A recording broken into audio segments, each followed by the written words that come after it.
Olá, quinto ano! Vamos agora para a história?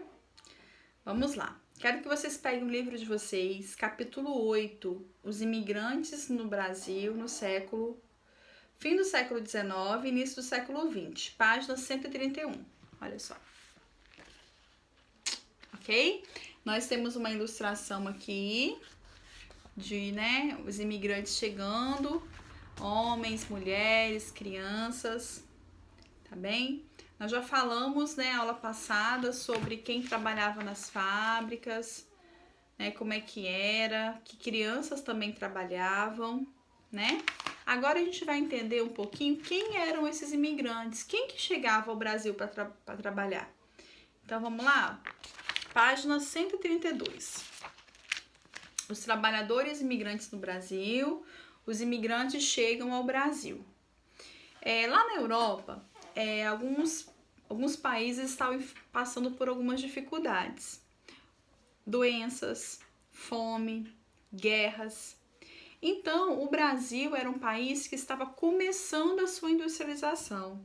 Então, o que essas pessoas achavam? Que o Brasil era um local onde tinha oportunidade de emprego, onde elas poderiam ter uma vida melhor. Falar, a gente vai para lá ter uma vida melhor, vamos tentar sair desse lugar aqui. E aí eles começaram a vir japoneses, alemães, italianos, ok?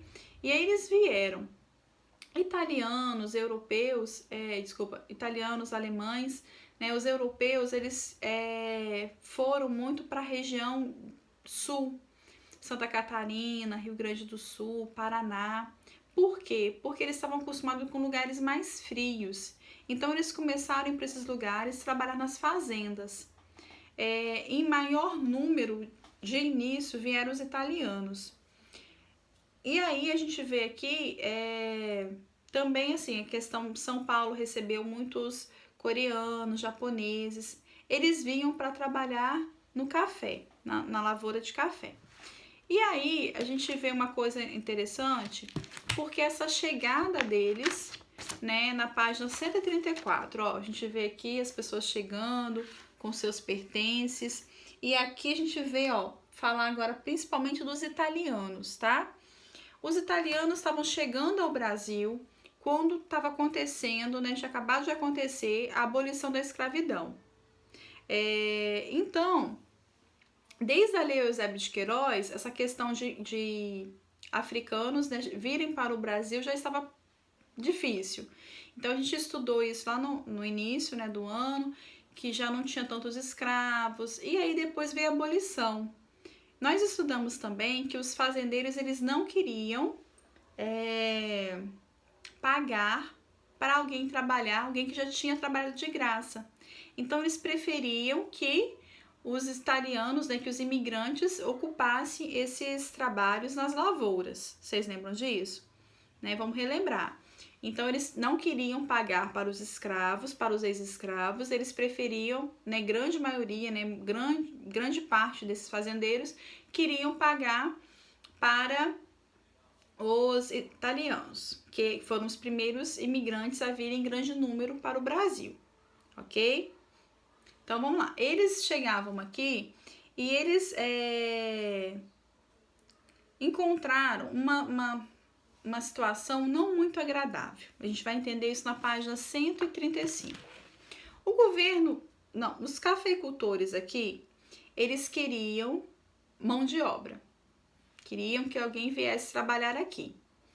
Só que aí eles começaram a mandar anúncios até em jornais lá da Itália, falando, oferecendo transporte, da viagem, pagar a viagem, da alimentação, da moradia. E isso fazia com que os italianos quisessem vir para o Brasil trabalhar. Vira uma grande possibilidade. Só que quando ele chegava aqui não era nada disso. Por quê? Os brasileiros, os cafeicultores até realmente pagavam a viagem. Só que quando eles chegavam aqui com suas famílias, eles eram cobrados essa viagem, cobrado da moradia, cobrado da alimentação. Então, eles já chegavam aqui endividados. Então, eles tinham que ficar trabalhando um bom tempo para pagar essa viagem. Então, eles praticamente não recebiam nada. Então, o que acontecia? O que isso mostra? Que os cafeicultores estavam dando aos italianos o mesmo tratamento que eles davam aos escravos. Queriam que eles trabalhassem muito sem receber nada. Isso, o governo italiano ficou sabendo disso. E aí, por um tempo, ele proibiu que italianos viessem para o Brasil. Eles não queriam que o povo dele, né, o governo italiano, não queria que os italianos passassem por isso em outro país. Falou, não, eles não vão para lá trabalhar como escravos, não. Mas aí, os brasileiros, né, os cafeicultores perceberam que não ia dar muito certo tratar os italianos dessa maneira como eles estavam acostumados a tratar os africanos e resolveram mudar a postura. Começaram realmente a custear a viagem, a pagar direitinho. E aí muitos dos italianos também, até mesmo os alemães, eles começaram a ir também para a região sul, porque o governo queria que a região sul fosse povoada. Nós vamos estudar isso em geografia, né? A região sul, eu vou explicar isso de novo para vocês. Então o governo dava terras para esses imigrantes europeus para que a região sul fosse ocupada, tá? Então, assim, e muitos também não foram só, muitos italianos não foram só para as lavouras, muitos já tinham um ofício, né, uma profissão no seu país de origem, como alfaiates, né, costureiras, comerciantes, operários de fábricas, já sabiam isso onde eles moravam, e eles trouxeram isso e eles foram aproveitados na indústria. Então nem todos foram para as lavouras de café, alguns ficaram nas cidades e foram trabalhar nas indústrias, no comércio, tá bem? Sapateiros, aqui tá falando isso na página 135, tá? Então a gente vai falar hoje sobre como que era a situação deles e sobre os italianos. Na próxima aula a gente fala sobre os outros que vieram, tá bem? Quero que vocês façam aqui, tem uma atividade começando aqui na página 135, vocês vão fazer essa atividade até a página 137 da charge, tá? Vamos de novo, vou repetir que eu falo toda a aula, vocês vão voltar ao início do capítulo, ler novamente o que a Chameire falou e marcar as partes principais, tá bem? Tô gostando do empenho de vocês estão indo bem, mas eu quero que vocês mantenham esse ritmo de estudo, tá bem? Saudade, espero que vocês tenham uma ótima semana, tá bem? A gente se vê no plantão. Beijão!